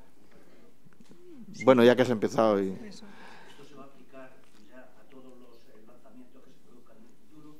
Por supuesto, desde la entrada en vigor, si se convalida, hasta ahora, a día de hoy ya. No, eso no. En los contratos anteriores solo se aplicará en lo que es la ejecución. si están en procedimientos en curso, porque no hay derecho transitorio, por lo tanto se aplica, no hay ninguna disposición transitoria al efecto desde el momento de la entrada en vigor. Pero los procesos pendientes sí. En los desahucios que a partir de ahora, todos, desde luego. Aunque el contrato sea del 2015. Sí, el desahucio es ahora. Sí. Ahora. Perdone, buenas tardes. Bueno, muchas gracias por las... Estoy aquí. Entonces, muchas gracias por las ponencias, me parece muy interesante.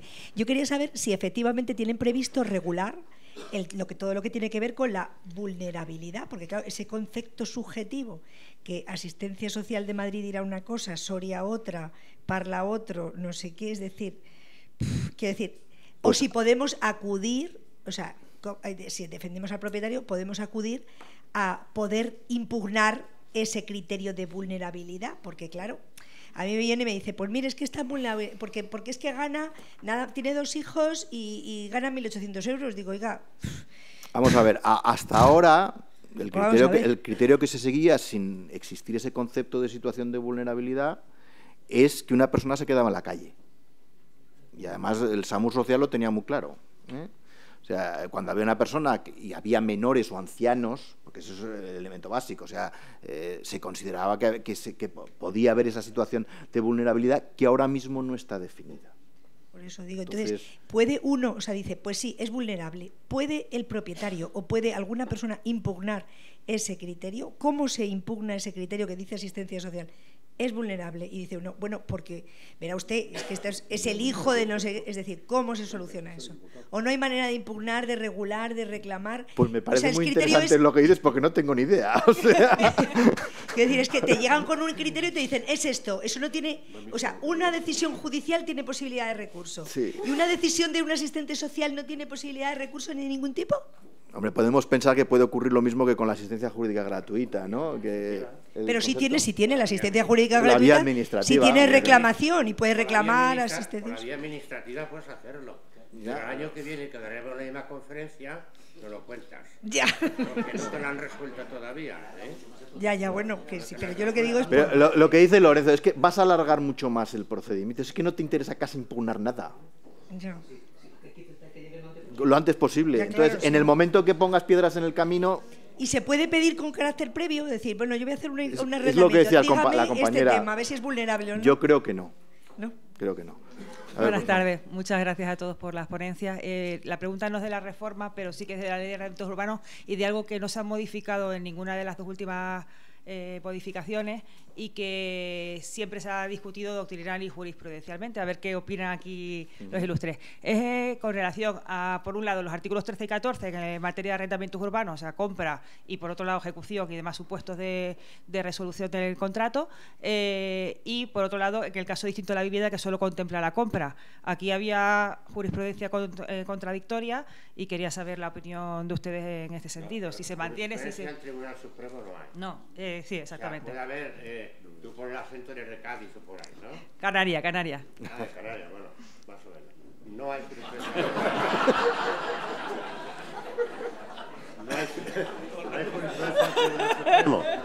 Entonces, lo único que pasa es que lo que ha podido ser un juzgado o una audiencia de Badajoz, pues dice distinto una de Zaragoza. ¿Pero por qué no se ha regulado ese supuesto concreto? Porque una no lo ejecución saben hipotecaria, hacer. una... Pero es que yo creo que hemos explicado todos lo siguiente. No tienen ni puñetera idea. No saben lo que hacen ni saben cómo ponerlo. Y los servicios sociales tampoco lo saben. O sea, porque tú consultas y dices, pues no tengo ni idea. Cuando venga ya veremos. O sea, no saben lo que van a hacer. O sea, nosotros podemos dar una orientación, pero saber lo que van a hacer, imposible. Es decir, yo quería hacer una mención cuando se habla de los fondos que antes habéis hablado, tú has hablado de los fondos buitre, cosas de estas. Esto es una falsedad. Es decir, los ayuntamientos, incluye donde yo vivo, han construido muchas casas que las alquilaron por 10 años con posibilidad de compra a los 10 años. Naturalmente entró gente joven y han pasado los 10 años y siguen, pero no han podido comprar. Entonces, ¿qué ha hecho la administración? Y cuando hablo de mi pueblo, hablo de otros muchos sitios. No se ha hecho cargo de decir, pues vamos a seguir manteniendo a estas personas. No, se le han vendido a un fondo. Y el fondo, naturalmente, pero cuando hablo de fondo buitre, yo te lo digo porque, vamos a ver, yo he tenido relación con una persona que ha sido presidente de la Bolsa. Entonces, un fondo buitre es, por ejemplo, un fondo de los que llevan las cuentas de los bomberos de Nueva York. O sea, es que entendemos que los fondos buitres y el fondo que tiene la mutualidad de la abogacía, pues intenta invertir donde mejor le puede venir. O sea, no es una cuestión de que sean unos capitalistas que van a fastidiar a la gente. No, invierten aquí, invierten en China, donde les viene bien. Pero el que ha vendido la casa, el que les ha dejado opción para que hagan eso, es el ayuntamiento o el ministerio. El ministerio ha vendido todas las casas que tenía. El ejército ha vendido todas las casas que tenía. Es decir, entonces las ha vendido a las personas y si no, lo ha vendido a un tercero. O sea, es que eso hay que decirlo, aunque da igual, porque no nos ha de puñetero caso, pero te quiero decir, es que es así.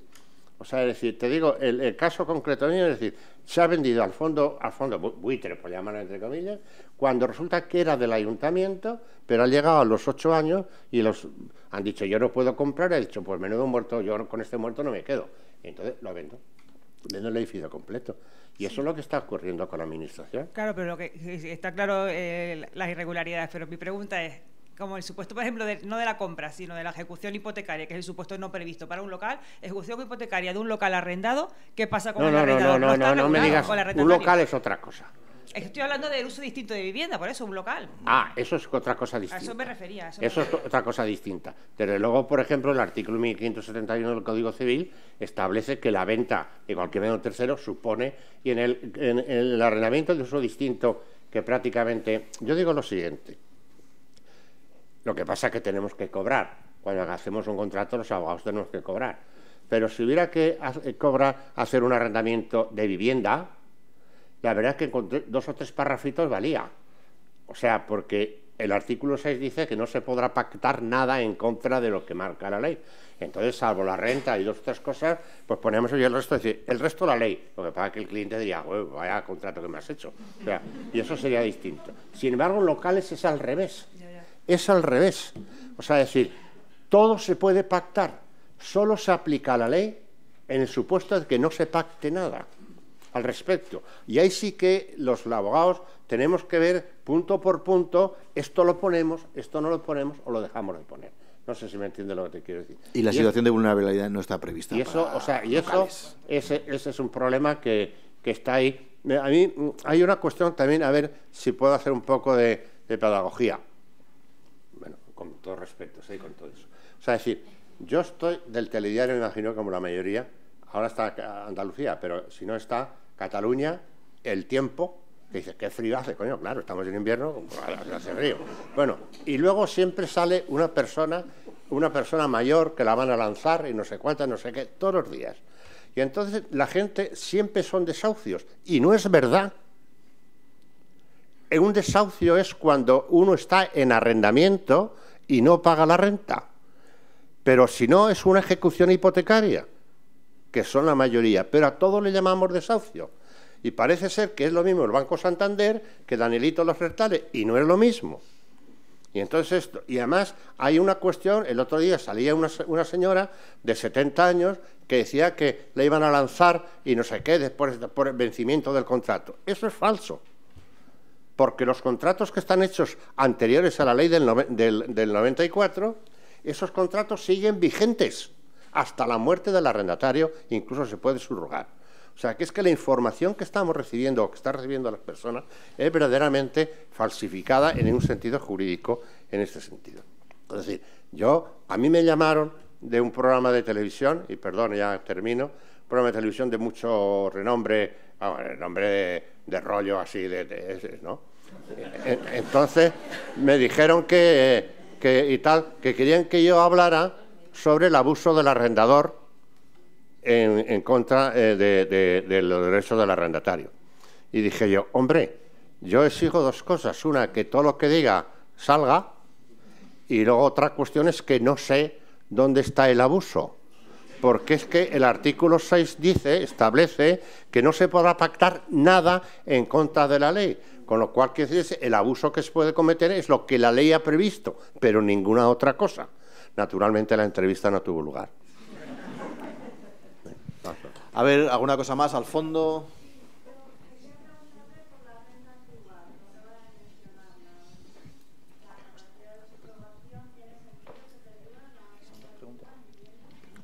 La renta antigua, ¿qué significa? Gracias. En vivienda, lo ha dicho, hasta que el arrendatario fallezca, se están produciendo sucesivas subrogaciones. Vamos a ver. Una de las cosas que se hizo mal, o que hicimos mal todos nosotros, es que la ley del 94 preveyó una regularización de las rentas aplicando el IPC desde la fecha del contrato hasta el año 1995. Muchos no lo hicieron. Y entonces este derecho de regularizar la renta prescribió a los 15 años, de acuerdo con el artículo 1000, ¿cuál es el Código Civil? Ese, 1964, que ahora son 5 años. Exactamente. Entonces ya no se puede incrementar la renta. La regularización ya terminó. Si no lo has hecho, no lo has hecho. Lo que sí puedes aplicar es el índice de precios al consumo. Precios al consumo con regularización o sin regularización. Y esto, había un magistrado, y esa ley sí que además concede unos derechos de subrogación importantísimos, porque incluso se lo reconoce a la pareja de hecho con independencia de su orientación sexual. Dice textualmente la ley. Y recuerdo que un magistrado del Supremo, que daba como no sabía yo que a estas alturas el sexo se orientaba. Pero bueno, o sea, es decir, con independencia de eso, puede haber personas que esa persona, esa mayor, que ahora se jubile, o sea, puede tener un marido o puede tener una pareja, me da igual, o al revés, me da igual, que tenga 24 años. Pues si tiene 24 años está hasta su muerte.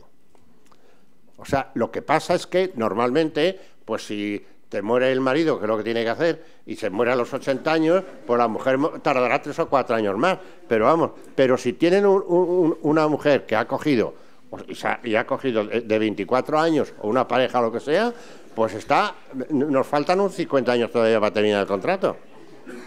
A ver, dos preguntas, es que si no nos echan, Daniel. Sí, venga, vale. Una pregunta, 2 preguntas más, ya acabamos. Había una por aquí.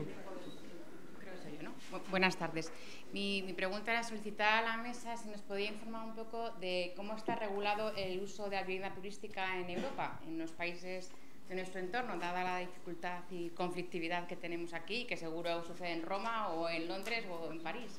Pues, yo estoy bajando la mirada porque no tengo ni idea. No. Un amigo mío acaba de venir de Estrasburgo y alquila un apartamento turístico. Claro, es que o sea, lo que pasa es que hay que ser consecuentes y perdonar que yo... O sea, es decir, en Palma de Mallorca, mi nieta va a Ibiza y no va a rezar el rosario. O sea, es decir, van de cachondeo. Y entonces que me digan, si no quieren tener arrendamientos turísticos, entonces se va el negocio completamente. No sé si me comprendo. No puedas pretender de que en Ibiza se vaya y a las 10 de la noche estés en la cama. Eso es una utopía. Eso es una utopía. Y me decía a mí el primer ministro de allí, de Palma, bueno, es que, ¿y qué solución? Coño, pues que llamen a la policía y que venga inmediatamente y se los lleve. Oh, pues vaya lío me organiza, digo, entonces, o sea, ¿qué quieres que haga? O sea, es decir, ¿qué quieres que se haga? Porque allí sí que está regularizado los arrendamientos en todos los sitios, pero allí es el fondo del negocio de Baleares y especialmente de Ibiza es ese. Entonces lo que no puedes entender es que vayan señores como yo, que vayan allí y a la 10 de la noche estén en la cama. Es que hay que ser materialmente, saber qué es lo que estamos haciendo. ¿Qué es lo que estamos haciendo? Porque también puede haber un arrendamiento normal o un propietario que toque el piano por la noche. Una última pregunta. Sí. Es que yo creo que si no vamos contra los apartamentos turísticos, Dios me libre, que los jóvenes cada 2 por 3 se están marchando y los padres encantados de que no. El problema yo creo que es coordinar lo decías tú antes, el tema de lo que es una residencia, lo que es una vivienda, con un aspecto puramente turístico, que como acaba de decir Daniel, pues es una cosa distinta. El apartamento turístico se puede regular, pero cuidadín, cuando esto lo hacemos dentro de un régimen de comunidad de vecinos. A ver cómo coordinamos eso. Eso es lo que yo veo de problemático. El resto, que lo regulen con la casa. Una casa rural, pues ¿cómo lo vas a alquilar? Estaría bueno. Ahí no tienes nadie en tu entorno que puedas molestar y además encantado de disfrutar de esas cosas que tú no puedes hacerlas. El problema es que en tu casa se te meten muchas personas, riesgo de seguridad, riesgo de molestias, riesgo de muchas cosas, de suciedad, porque no tienes control de cómo se produce eso y muchas veces desconocemos incluso quiénes son los propietarios, que serán fondos buitres o no buitres. Los fondos buitres, yo lo único que veo es que no tienen alma ni tienen corazón ni nada. Hay que expulsar y te expulsan. Tú, bueno, pues a ti te viene y, oye, guau, pues sí que viene. Pero el fondo buitre se presenta a mí como una persona. Eso es el problema. Bueno, hay una cuestión que hay que añadir ya, en ese sentido, decir que esto no tiene efectos retroactivos. Es decir, que todas las licencias que ya se tengan concedidas, esas no se pueden retirar. O sea, es decir, que eso es importante porque donde más ha habido jurisprudencia ha sido en el Tribunal Superior de Justicia de Cataluña. En el sentido de decir que aparte de acreditar de que fuera tal, porque aquí se exigen los 3/5. En la ley horizontal de la propia Cataluña, lo que se exige es los 4/5. Pero aunque se acuerde por 4/5, nunca con efectos retroactivos.